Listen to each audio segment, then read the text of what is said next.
नमस्कार दोस्तों, मैं देवेंद्र साहू स्वागत करता हूं आप सभी का आपके अपने YouTube चैनल देवदूत क्लासेस पर। पिछले क्लास में हम लोग टाइप 1 के प्रश्नों को देखे थे। टाइप 2 से लेकर टाइप 5 के प्रश्न आज देखेंगे। प्रतिशत चैप्टर चल रहा है। इससे पहले के सभी वीडियो आप नहीं देखे हो, प्लीज चैनल के प्लेलिस्ट में जाइए। हर एक चीजें सीक्वेंस से अरेंज्ड है, वहां से आप उसको हर एक चीजों को कवर करते जाइए। आपको जिस चैप्टर में या जिस टॉपिक में आपको दिक्कत महसूस होता है, वहां पे आप चैनल के प्लेलिस्ट में जाके उन सब वीडियो को आप देख सकते हो। और इससे पहले कि आप इस चैनल पर नए हैं तो प्लीज चैनल को सब्सक्राइब कर लेना। वीडियो पसंद आएगा, सब चीजें आपको समझ में आएगा, वीडियो को लाइक कीजिएगा, ज्यादा से ज्यादा इसको शेयर कीजिएगा। बेल आइकन को क्लिक करना बिल्कुल मत भूलिए। हर वीडियो डले तो उसका तुरंत नोटिफिकेशन आपके पास पहुंच जाए।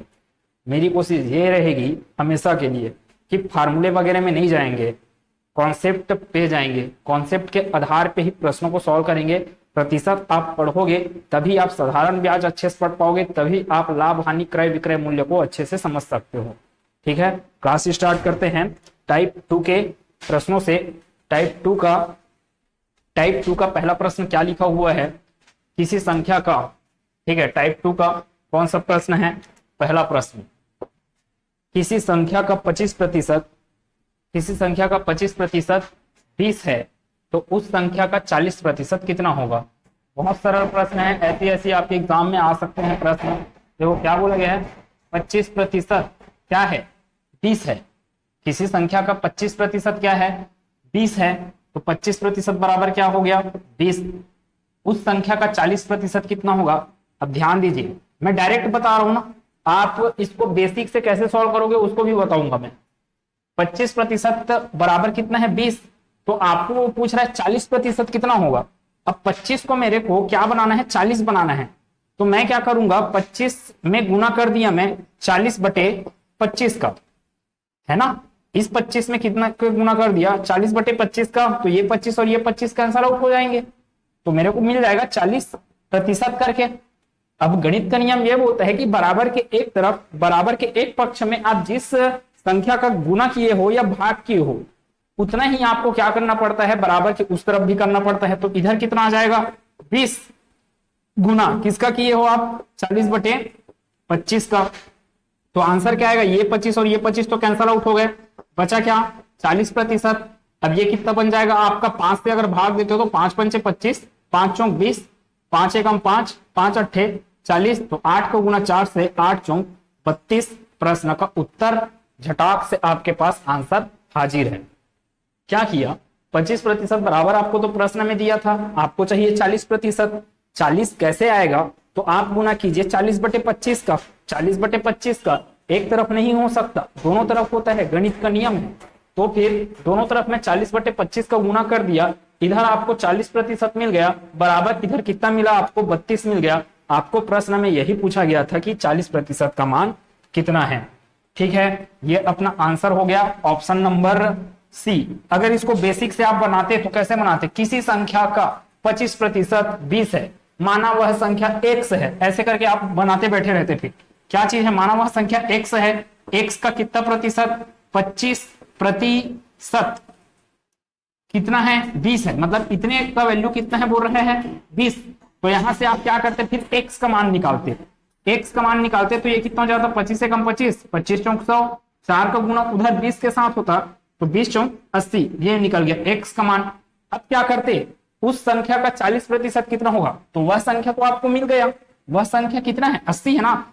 तो उस संख्या का 40%, यही आपको आंसर निकालना है। x का मान कितना है? 80 गुना 40/100, ये खत्म, ये खत्म, ये खत्म, ये खत्म, 8 चौक 32। तो आंसर तो वही आ रहा है। ये आपका बेसिक मेथड था, ये आपका डायरेक्ट अप्रोच है। तो ये अच्छा है कि ये अच्छा है, आप डिसाइड कर लो। मैं आगे बढ़ता हूं। दूसरा प्रश्न, यदि किसी संख्या के 20% के 2/5 भाग का 5/12 भाग कितना है? 252 है। तो संख्या क्या होगा? बहुत सरल प्रश्न है, जैसे जैसे वो प्रश्न में बोला है उस हिसाब से मैं इक्वेशन डेवलप करता हूं। यदि किसी संख्या के 20% के, अब मान लो वह संख्या x है, x का कितना बोल रहा है? 20% बोल रहा है। अब इसके भी किसी संख्या के 20% के 2/5 भाग का, तो जहां पे के आ रहा है, का आ रहा है, वह सब किस में परिवर्तित होगा, गुना के रूप में परिवर्तित होंगे। यदि किसी संख्या के 20% के 2/5 का 2/5 भाग का कितना 5/12 भाग कितना है 252, मतलब कि इतने का वैल्यू कितना है 252। अब क्या कर दीजिए आप, x का वैल्यू निकाल लीजिए, 20 पंचे 100, यहाँ पे मिल गया आपको 5 और कुछ भाग जा रहा है क्या, 2 एकम 2, 2 छके 12, ये 5 इस 5 से कैंसल आउट हो गया, नीचे में सिर्फ 6 बचा, यहाँ पे 5 बचा, ठीक है, इतना ही बस बचा है। 6 और 5 का गुना उस तरफ 252 के साथ, तो 252 गुना 6 पंचे 30, इधर आ जाएगा 30, 252 के साथ क्या होगा गुना 30 का, 252 को 3 से गुना कर दो आप, कितना आएगा 3 दूनी 6। अब ज्यादा सॉल्व करने का जरूरत नहीं है, कितना आ रहा है आंसर 3 दूनी 6, 3 पंचे 15, हासिल आया 1, 3 दूनी 6 1 7, आंसर आ रहा है x का मान 7560। ये गलत है, यहाँ पे ऑप्शन 7650 लिखा है, वो क्या है 7560, 7560, ठीक है। तो आंसर अपना क्या आ रहा है, ऑप्शन नंबर सी। टाइप 3 के प्रश्न को देख रहा हूं, टाइप 3 में मैं एक ही प्रश्न लिया हूं और ये कैसे 3 बार आया ये प्रश्न एग्जाम में, 3 अलग अलग एग्जाम में ये 3 बार आया है। दो संख्याओं का योगफल पहली संख्या का कितना है 28/25 है। आपको क्या आना चाहिए, जो वो प्रश्न में बोला उस हिसाब से आपको इक्वेशन बनाने आना चाहिए, जैसे जैसे वो बोला उस हिसाब से मैं बनाते जाता हूं। क्या बोला, दो संख्याओं का योगफल, माना वह संख्या क्या है x है और y है, इनका योगफल मतलब कि जोड़ करना है। दो संख्याओं का योगफल किसके बराबर है, बोल रहा है पहली संख्या का 28/25 है। पहली संख्या क्या है माने हो आप, x माने हो, तो पहली संख्या का कितना है 28/25। दो संख्याओं का योगफल पहली संख्या का कितना है 28/25, मतलब कि यहाँ पे बराबर हो जाएगा, उतने के ही तो बराबर है बोल रहा है। अब वो क्या बोला, तो दूसरी संख्या का पहली संख्या का, तो दूसरी संख्या पहली संख्या का कितना प्रतिशत होगा। देखो तुलना कैसे होना है, दूसरे संख्या का तुलना होना है किससे, पहले संख्या से, मतलब बटे के ऊपर में कौन आएगा, दूसरा संख्या।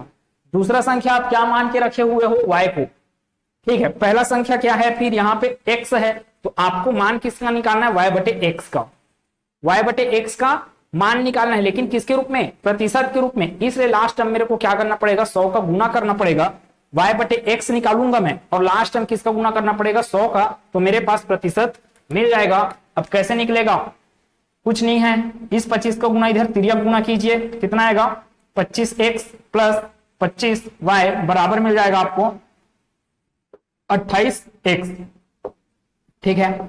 आगे आएगा ये 25x उस पार जाएगा, पक्षांतर होगा, तो 28 - 25 हो जाएगा, तो ये कितना बचेगा आपके पास 25y बराबर 28 में से 25 को घटाओगे, ये उस पर जाएगा तो कितना आ जाएगा 3x आ जाएगा। अपने को किसका मान चाहिए उस चीज को ध्यान दीजिए, दूसरी संख्या का पहली संख्या से। दूसरी संख्या आप मान के रखे हो y को, तो आपको मान निकालना है y/x का, तो y यहां पर है, x को इधर लाओगे तो सिंपल सी बात है, 3 के बटे में क्या आ जाएगा 25, तो ये हो गया 3/25। ये आपका भिन्न के रूप में आंसर आया है, जबकि परसेंट निकालना है, इसलिए परसेंट क्या हो जाएगा आपका 3/25 के साथ गुना कर दो आप 100 का, आपके पास आंसर हाजिर है 25 चौक 100, 4 तिया 12, तो ये आंसर है आपका 12%। इसका आंसर क्या आ रहा है अपने पास, इसका आंसर था ऑप्शन सी, इसका आंसर आएगा अपने पास 12%। पूछ क्या रहा है, आप निकाल क्या रहे हो उस चीज को ध्यान रखिएगा। अब अगर आप यहीं पे गलती से कर दिए x/y कर दिए, तो कितना आंसर बनता फिर 25/3, इसके साथ गुना हो जाता 100 का प्रतिशत निकालने के लिए। अब यहाँ पे फिर आप इसका 25 का गुना 100 से करते, 2500/3 करके आंसर देते, 2500/3 को सॉल्व करते, फिर अलग से आपका गलत आंसर निकल जाता, ठीक है। तो आपको तुलना किसका होना है उस चीज का विशेष ध्यान रखें। प्रश्न आपको ये 3 बार आया एग्जाम में और ये रिपीट भी हो सकता है, इस चीज को ध्यान रखें। आगे चलते हैं, टाइप 4 का क्वेश्चन। टाइप 4 का क्वेश्चन क्या बोल रहा है, टाइप 4 का क्वेश्चन, एक छात्र अपनी धनराशि का 30% व्यय करता है और 21 रुपए बचाता है, तब उसकी धनराशि है। बिल्कुल चुटकियों में सॉल्व होने वाला है, ध्यान दीजिए। हर एक वस्तुएं अपने आप में 100 रुपए होती है। अगर मेरे जेब में 10 रुपए है तो वह 10 रुपया मेरे पास पड़ा हुआ 100% पैसा है, मेरे पास और कुछ नहीं है। 10% क्या है, 10 रुपया क्या है मेरे लिए, 100% है। अगर मेरे जेब में 40 रुपए है तो वह 40 रुपए मेरे लिए जो संपत्ति है, उसके अलावा मेरे पास कुछ नहीं है ना, तो वह 40 रुपए मेरे लिए 100% के बराबर है। ठीक, इतनी बात। तो क्या चीज है यहाँ पर कि एक छात्र अपनी धनराशि का 30% व्यय करता है। अब मान लो आप छात्र का जो पैसा था वो कितना होगा, 100 रुपए। 100 रुपए है उसका। अब 100 रुपए है और वही किसके बराबर है, 100% के बराबर है। 100 रुपए है और वही किसके बराबर है, 100% के बराबर। इसका मतलब क्या हुआ, 1% बराबर 1 रुपए, 1% बराबर 1 रुपए। अब वो खर्च कर देता है 30%। 30% खर्च कर रहे हैं, मतलब 30 रुपए खर्च कर रहे हैं। व्यय मतलब कि खर्च करना। 30% अगर वो खर्च कर रहा है, अर्थात वो 30 रुपए खर्च कर रहा है, तो उस भाई साहब के पास 70 रुपए बचेगा। इतनी बात है। व्यय करता है और कितना रुपए बचाता है, 21 रुपए बचाता है। आप 100 रुपए मानकर किए, तब कितना बच रहा था, 70 रुपए। प्रश्न के अनुसार कितना बच रहा है, 21 रुपए। तो 70 किसके बराबर हो जाएगा, 21 के। अब 100 रुपए की जगह मैं क्या मान लेता हूं, इसको 100 यूनिट मान लेता हूं। देखो 100 यूनिट है, 100 यूनिट किसके बराबर है, 100% के बराबर है। ठीक है, एक छात्र अपनी धनराशि, उसकी टोटल धनराशि कितनी है, 100 यूनिट, और वही 100 यूनिट ही तो क्या है, उसके पास टोटल पैसा है ना। अब इस 100 यूनिट का 30% अगर खर्च हो जा रहा है, ठीक है, 30% खर्च हो रहा है, मतलब कि 30 यूनिट खर्च हो रहा है। ठीक है, तो कितना बच गया, 70 यूनिट बच गया। 100% का कितना खर्च कर डाले आप, 30% खर्च कर डाले, तो 70 यूनिट बराबर कितना हो गया, 70%। ठीक, इतनी बात। लेकिन प्रश्न के अनुसार क्या बोला जा रहा है, खर्च हुआ है 30 यूनिट, बचाया कितना, 70 यूनिट। ये कितना हो गया आपका, बचत हुआ। लेकिन प्रश्न में यह बोला जा रहा है कि वो बचा कितना रहा है। ये तो यूनिट के हिसाब से आया, बचत कितना कर रहा है, वो 21 रुपए का कर रहा है। बचत कितने का कर रहा है, 21 रुपए का कर रहा है। अर्थात ये 21 रुपए बचत है, ये 70 यूनिट बचत है। तो 70 यूनिट बराबर कितना हो जाएगा, 70 यूनिट बराबर 21 रुपए हो जाएगा। आपको किसका मान चाहिए बोला है प्रश्न में, उसकी धनराशि। उसकी धनराशि को आप कितना मान के बैठे हुए हो, 100 यूनिट मान के बैठे हुए हो। 70 को 100 बनाना है, क्या कीजिए, 70 को 100 बनाना है, 100 यूनिट का मान निकालना है ना। उसकी धनराशि कितनी है, टोटल 100 यूनिट है, तो 100 यूनिट का मान निकालना है। तो आपको क्या करना पड़ेगा, क्या चीज है, 70 बटे सॉरी कितना चीज है, 100 बटे 70, 100 बटे 70 को गुना करना पड़ेगा किसके साथ, इस 70 यूनिट के साथ। तो इधर जब 100 बटे 70 का गुना की हो, तो इधर भी क्या करना पड़ेगा आपको, 100 बटे 70 का गुना करना पड़ेगा किसके साथ, 21 के साथ। अब क्वेश्चन सॉल्व है, ये खत्म, आपके पास है 100 यूनिट बराबर कितना मिल गया, ये खत्म, 7 एकम 7, 7 तिया 21, 3 का गुना 10 से, तो ये 30 रुपए आपके पास आंसर है, ऑप्शन नंबर सी। अब आप इसको स्कूल मेथड से बनाते तो किस प्रकार से बनाते, इसका स्क्रीनशॉट लीजिए, फिर मैं समझाता हूं। देखिए स्कूल के रूप में आप इसका बनाओगे तो कैसे बनाते इसको, फिर चौथा क्वेश्चन के लिए है ना। माना छात्र की धनराशि कितनी है, 100 रुपए। 100 रुपए है, टोटल धनराशि 100 रुपए है, उसमें से वो कितना प्रतिशत खर्च कर रहा है, 30% खर्च कर रहा है। तो बच कितना रहा है, अर्थात 70% बचा ना, 30% खर्च कर दिया तो बचा कितना, 70%। तो x का 70% बराबर, यही तो बचत हुआ उसका, कितना है, 21 रुपए। अब इतना सारा चीज क्यों हो, आप डायरेक्ट यहां से आंसर निकाल सकते थे।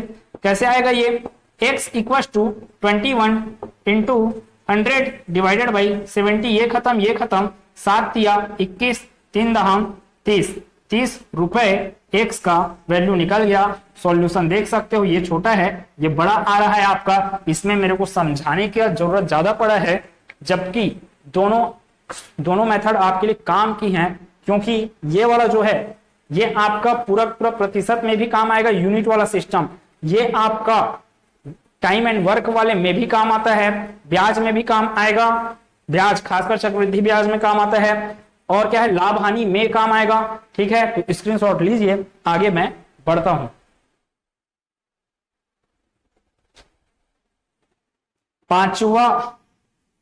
टाइप 4 का दूसरा प्रश्न, टाइप 4 का ही कौन सा प्रश्न बोल रहा हूं, दूसरा प्रश्न।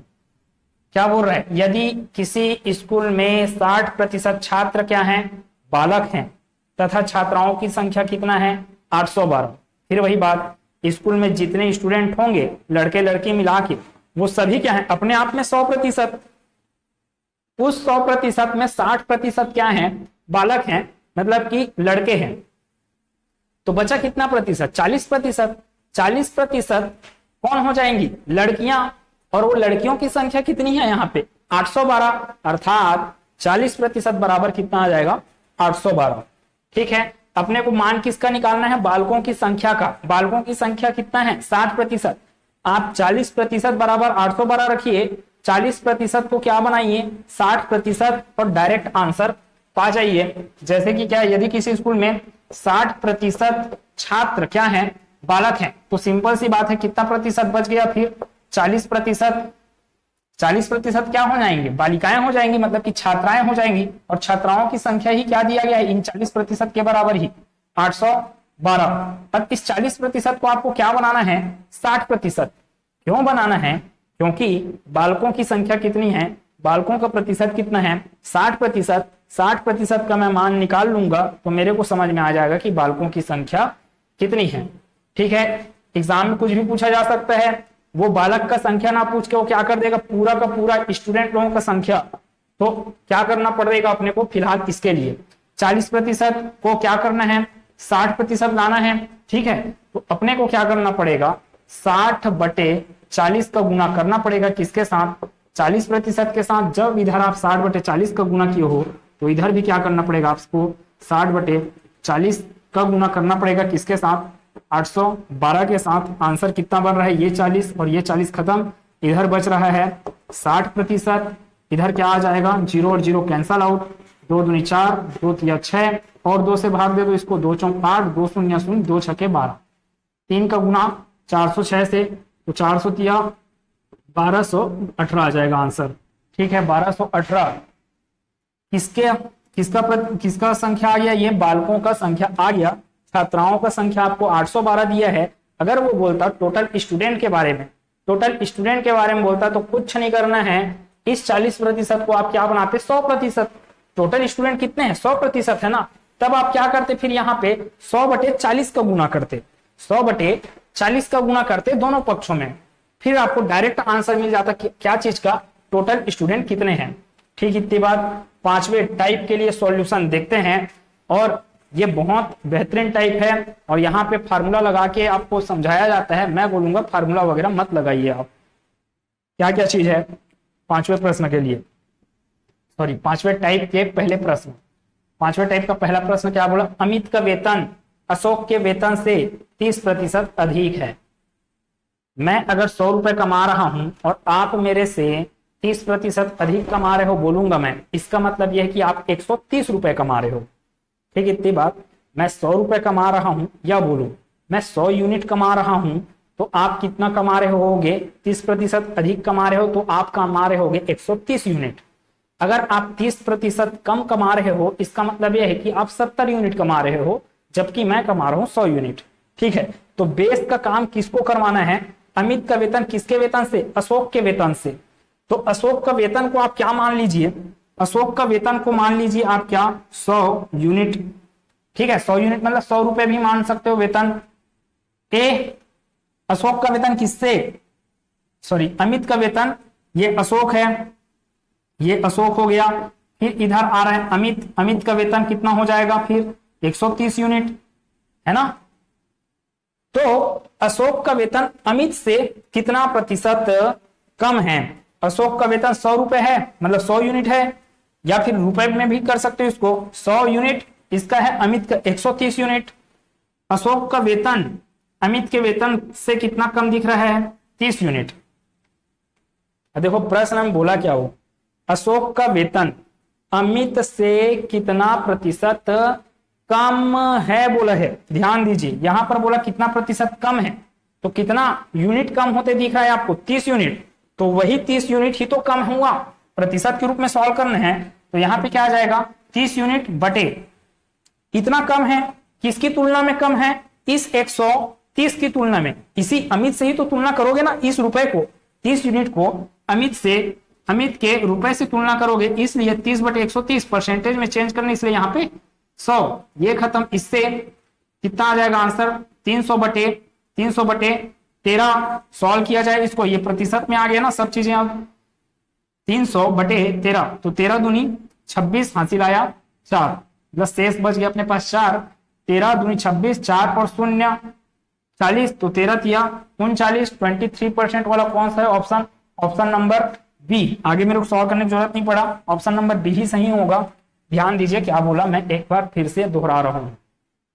देखिए अशोक और अमित का वेतन आपको पता है कैसे की है, आप 100 रुपए मान लिए, किसका वेतन, अशोक का। तो अमित का वेतन समझ में आ गया कि 130 रुपए होगा, या फिर यूनिट करके बोल सकते हो।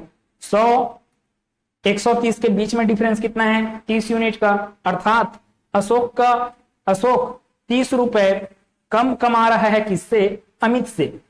कितना कम कमा रहा है बोल रहा है ना, कितना कम प्रतिशत है करके, इसलिए मैं क्या करूंगा, बटे के ऊपर में रखूंगा कम, कितना कम, 30 कम, ठीक है।